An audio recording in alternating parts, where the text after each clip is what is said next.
jealous Jamal Mansion. One of the oldest houses in Manhattan, this stately Georgian mansion in Washington Heights was built by Roger Morris, a colonel in the British Army in 1765. It served as military headquarters for both sides of the Revolution, with George Washington retreating here after the disastrous loss of the Battle of Brooklyn in 1776. In 1810, the house was bought by Stephen Jamal and his wife Eliza, and after his suspicious death, she remarried in 1832 to a haunted figure in his own right, Aaron Burr, the former vice president and killer of Alexander Hamilton. Since at least the 1960s, rumors of the supernatural have persisted when a group of rowdy school children allegedly saw the ghostly visage of Eliza Jamal, who told them to quiet down before gliding away. Other sightings include a talking grandfather clock and a Hessian soldier who's been known to emerge from paintings on the wall, Hogwarts style.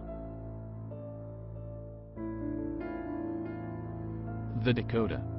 The Dakota is renowned for its featured role in Roman Polanski's 1968 horror classic Rosemary's Baby and as the site of John Lennon's assassination. But the legendary Central Park West building has a long history of supernatural encounters in its own right. Over the years, workers and residents have reported seeing a friendly little girl dressed in turn-of-the-century clothing, an adult with the face of a small boy, and even the ghost of Lennon himself.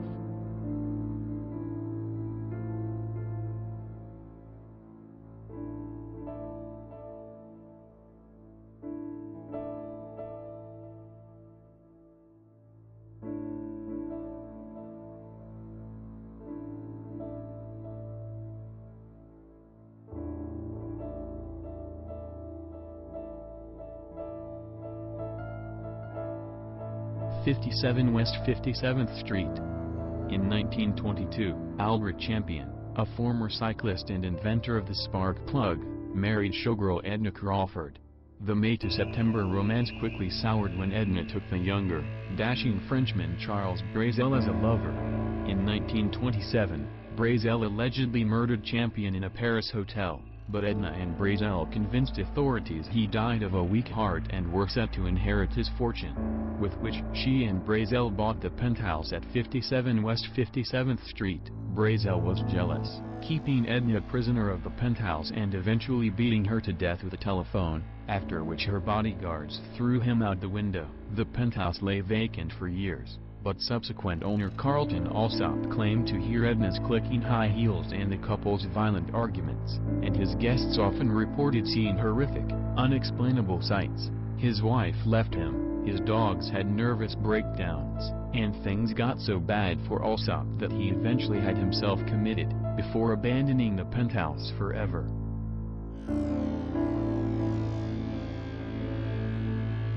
Campbell Apartment.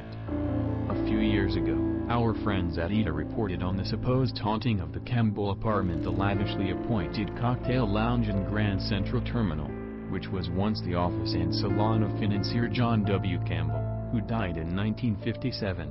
According to owner Mark Grosick, employees have felt strange presences, including something pushing them from behind and bursts of cold air. And some have even reported seeing an old, fashionably dressed couple sitting and having a cocktail on the balcony when the place was completely closed.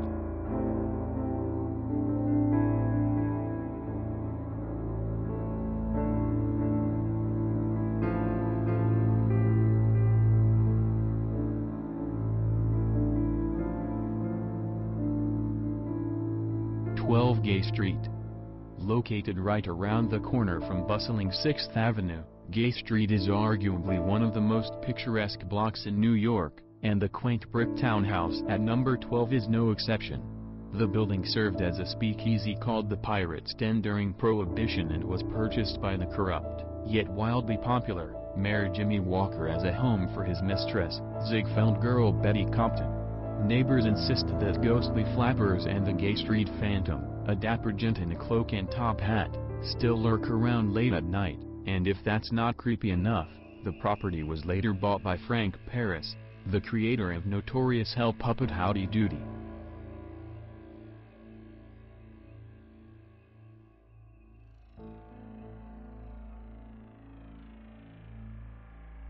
St. Mark's Church in the Bowery.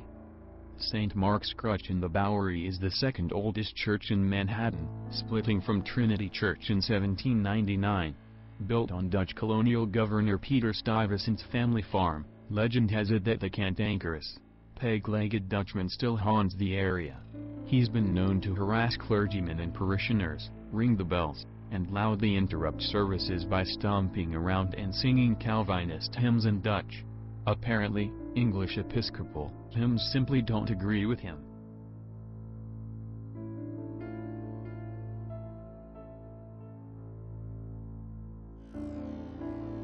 The Merchant's House. While some haunted houses might attempt to shed their notorious reputations, the East Village Merchant's House Museum all but relishes it. Built in 1832 and later, bought by wealthy merchant C. Barry Treadwell, the museum is an immaculate look into the personal domestic lives of the 19th century cultural elite, but the ghost of Treadwell's daughter, Gertrude, a lonely, sheltered spinster whose life was supposedly the basis of Henry James Washington Square Park, still haunts the place. Washington Square Park.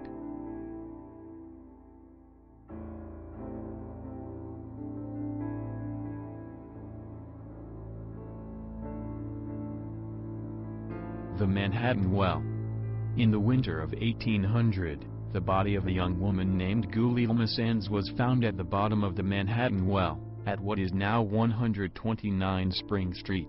The ensuing trial was one of the great scandals of 19th-century New York, with Levi Weeks, brother of influential builder Ezra Weeks, accused of her murder after he reportedly impregnated and promised to marry her.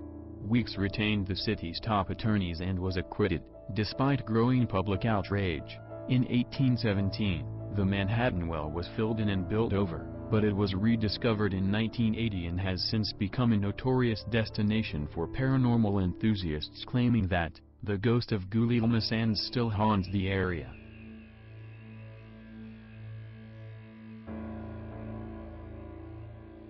'85 West 3rd Street.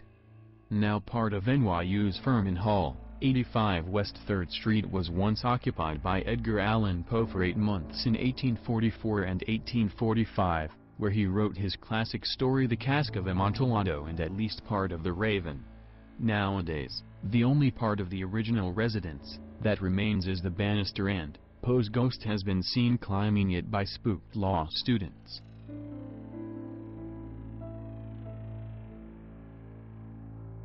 '84 West 3rd Street.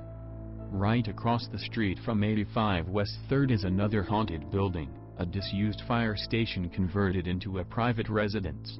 The building is apparently haunted by the ghost of firefighter Schwartz, who hanged himself from the rafters after learning of his wife's infidelity in 1930. Over the years, firefighters have reported strange noises coming from the attic, and have even seen his hanging corpse.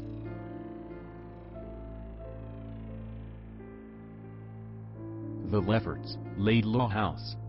In Wallabout, an 1840 Greek Revival home a stone's throw away from the Brooklyn Navy Yard may hold a sinister secret. One December evening in 1878, resident Edward F. Smith reported hearing a knock at his door, but when he went to answer, there was no one to be found. Of course, the knocking persisted, while the back doors and windows were violently rattled and banged.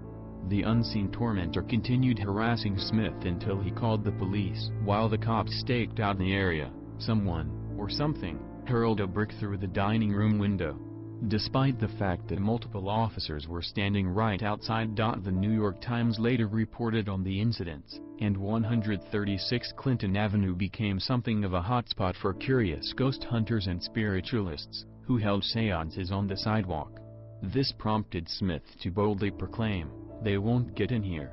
We consider ourselves perfectly able to take care of any ghost that comes along."